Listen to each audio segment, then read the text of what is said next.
as is customary in recent years, the party out of the White House has asked, and it has been given, broadcast time to air views on the State of the Union from the Democratic side of the aisle.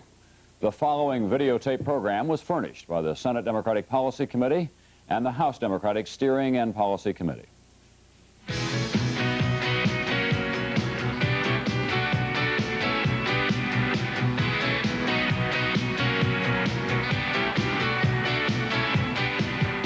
We have to come out with a new leadership that's identifiable to the people with identifiable ideas. If you're a Democrat, say you're a Democrat, be with the Democratic Party.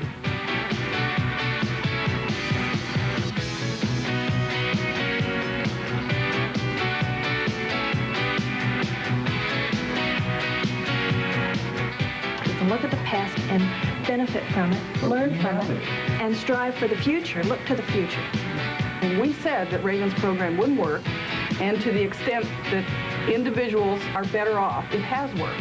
I mean, at the price, obviously, of the deficit. One thing that pushed people over the edge, people that were borderline, was Mondale came out and said, we're raising taxes. And Reagan is saying, are you better off today Than you were yesterday. And everybody's saying, well, I think I'm better off. I'm definitely not worse, but I'm going to be worse if I get more tax. Speaking for the Democratic Party tonight will be Governor Bill Clinton of Arkansas. These Americans were chosen from across our nation. They are expressing themselves about Democrats, Republicans, and the part government plays in their lives. And they express their hopes and fears, their values, and their vision for the future. You know, I grew up believing, and I was taught that if you wanted to do something, it was possible to do it.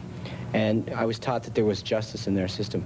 Justice not just for the rich, that you couldn't pay for it, and not education just for the wealthy. That things are accessible to Americans, black, white, or brown. And I'm afraid that that's starting to change a little bit. We're starting to see a two-class system, the haves and the have-nots. And that frightens me. I think equality of opportunity is the most important thing in this country, and that's what our country was built on. It is opportunity, but it's really a freedom. It's a freedom to be able to express. It's a freedom to be able to compete. It's a freedom to be able to fail. And it's a freedom that allows us this, well, you know, this ability to dream. And I think that's the thing that the Democratic Party can offer. It can offer hope. In the past few weeks, Democratic leaders have gone all across America talking to all kinds of people. They spoke with people in what are called focus groups. The participants in these groups were selected by independent research firms and encouraged to be frank and demanding. The Democrats listened and responded, and we think all Americans will be interested in what was said. Some of the comments were critical of our party, but the conclusions drawn from each group may surprise you. We have just heard the President of the United States address our nation. And by the way, Mr. President, happy birthday tonight. Our objective tonight is not to disagree with our president and his party, though our differences are many. Like all Americans, we must celebrate any success that builds a better future. And we believe Democrats should work with Republicans to ensure that kind of future. But tonight is the first opportunity for our Democratic Party to speak to America since the defeat of 1984. That resounding defeat was the fourth in the last 5 presidential elections for our national party. But let's put that defeat into perspective. There are more Democratic senators this year than last, and the American people elected and re-elected enough Democrats to the House of Representatives to guarantee a substantial majority there. In 34 states, Americans have chosen Democratic governors to lead them into the future. Clearly, then, there is a Democratic Party in America which is alive and well, a party committed to prosperity and opportunity for all Americans, a party more concerned with the future than the past, a party convinced that we are living in challenging times which require us to go beyond the established dogmas of both national political parties. This is a party that knows it has to change, a party that wants to reach out to all Americans, Democrats, Republicans, and independents. Because the strength of the Democrats has always been in the diverse grassroots of our nation, we have to begin there, listening to the people. Our 4 groups were moderated by 8 outstanding Americans who represent the very best in our party. They're people of ideas, vision, and independent character. House Majority Leader Jim Wright of Texas and Representative Bill Richardson of New Mexico, Governor Charles Robb of Virginia, and Senator Sam Nunn of Georgia, Senator Chris Dodd of Connecticut, and Mayor Wilson Goode of Philadelphia. Lieutenant Governor Nancy Dick of Colorado, and Attorney General Dave Armstrong of Kentucky. Do you think, after this last election, that there really is a role for the Democratic Party in this country? One of the lessons learned from all these groups is that Americans still look to the Democrats for the kind of creative approaches to our problems that have distinguished our party in the past. There are a lot of programs that are democratically based that the middle class benefits from that aren't perceived as being programs. That's right. And there are things we all take for granted, access to student loans. Highway systems, soil conservation programs, the things that reach out and touch an entire community. Mass transit. Those programs have helped all of us. But now the Republicans are saying those programs have been too costly. They put the deficit in a bad position. Those programs should be cut. But I think the Democrats should come back and point out exactly what these programs have done for this country. And they claim that the Great Society was a failure. And every time I hear that, I just can't believe it. Because there's so many things that came out of that. People had so many advantages. So many people went to college. So many people, I mean, they ate. You're in a better position today because we educated a generation coming out of World War II through the GI Bill. We're a stronger country today because people got a VA mortgage at 2% in the early 1950s. And bought houses. That's right. And we're a better, stronger country today because of Social Security and Medicare. We're a stronger country because there was a soil conservation program, a mass transit program in this country. Those things all made this country stronger.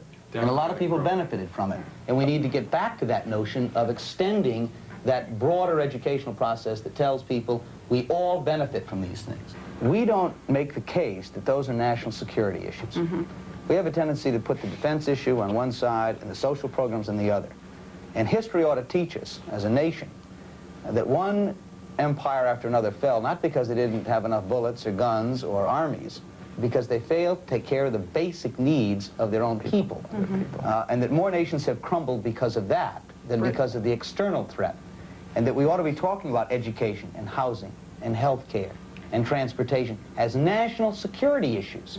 Those are issues which make this country strong. The Americans in our groups don't seek to dismantle government. They simply ask that it be efficient, responsive, and accountable. Governor Robb and Mayor Good strive for that balance every day. The bottom line is government simply can't do everything and shouldn't do everything.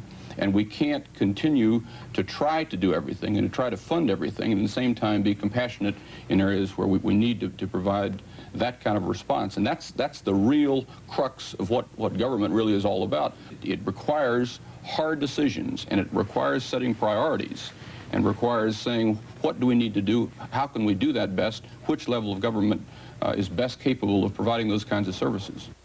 I've had to go in and I've had to cut my budget. I've had to reduce my budget by 4%. I've had to reduce personnel by 5,000 people, about a fourth of 5% reduction. I've had to go in and talk about zero-based budgeting and management by objective. I've had to go in and computerize our whole city.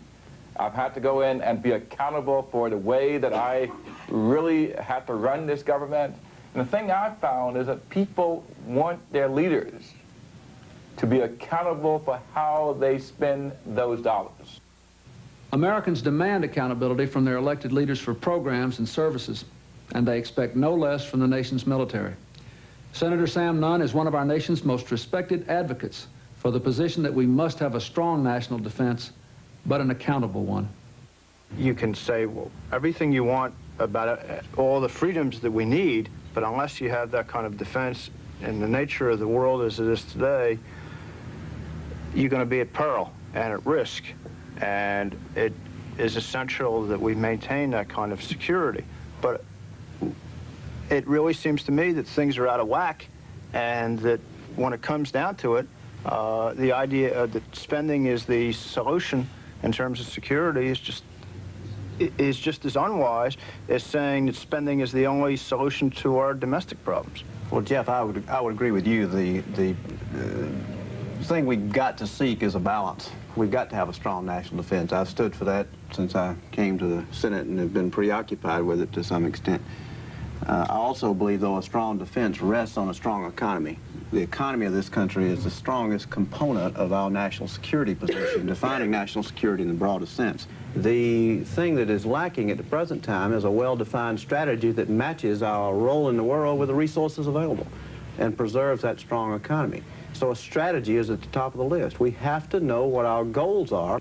That has not been done, and the witnesses that have testified before us have said no matter how much we spend, even if we fund every penny the President has asked for, we're not going to be able to implement the very broad sweeping goals of being able to fight 3 wars simultaneously all over the world at one time on the Soviet borders. That's an impossible goal. So the long and short of it is we've got to have a meaningful, realistic strategy that matches resources and goals. We've got to have our allies participate, or if they do not participate, then we've got to change some of our priorities accordingly, and we've got to manage the budget that goes into defense much more effectively.